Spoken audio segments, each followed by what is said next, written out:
Thank you, Bob. Thank you all very much. Let me begin this morning by thanking the leadership of our very own American Legion Post 322 and all the committed volunteers who work so hard to make today's events successful. I think we all owe them a round of applause.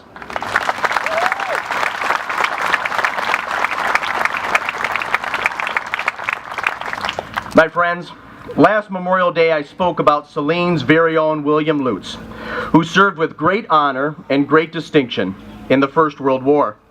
This morning, I wish to speak of another hero from the Great War, and one with whom history has remembered quite fondly. Alvin C. York was born on December the 13th, 1887, in a two-room, log cabin in Pall Mall, Tennessee. His world was full of challenges and hardships. Regrettably, it was also a world with a detached and often disengaged America. By all accounts, he was a skilled worker and was devoted to his family.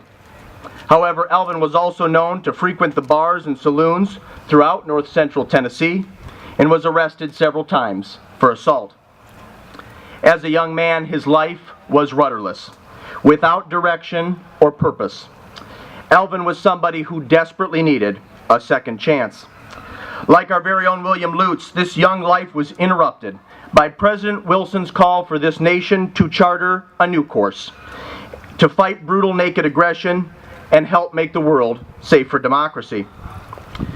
Alvin headed to Europe after much soul-searching and reflection, with deep faith in God, commitment to the cause of freedom, and with the understanding that redemption is always possible.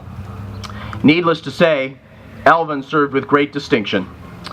On October the 8th, 1918, his platoon participated in a small but coordinated assault on enemy lines. The effort of just 6 men resulted in the capture of 132 German prisoners of war and the recovery of numerous machine guns. This assault had a profound impact on the broader efforts of the Allied nations, resulting in subsequent strategic victories. Having demonstrated tremendous leadership and courage, Alvin was promptly promoted to sergeant, eventually received nearly 50 decorations, including the Medal of Honor.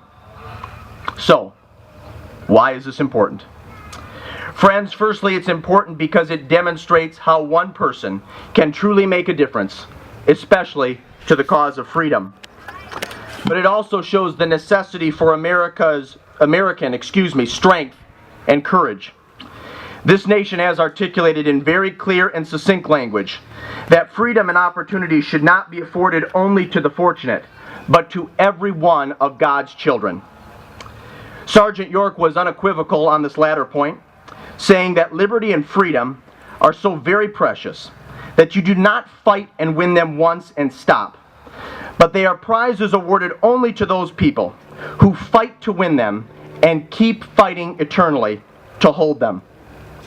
Clearly, what was true almost 100 years ago, my friends, is absolutely true today. The world needs our leadership, and it needs our strength. At this critical juncture in our history, and that's your history and your family's history, the world just cannot afford an indifferent, faint-hearted, self-indulgent America. Millions of brave men and women have had the courage, like Sergeant York, to protect our freedoms at home and extend them abroad. Every day, not just on Memorial Day, we must be committed to them, to their well-being, and to their interests. That sacrifice must work both ways. Let us remember those famous words from President John F. Kennedy, who said, as we express our gratitude, we must never forget that the highest appreciation is not to utter words, but to live them. Thank you so much. May God bless you.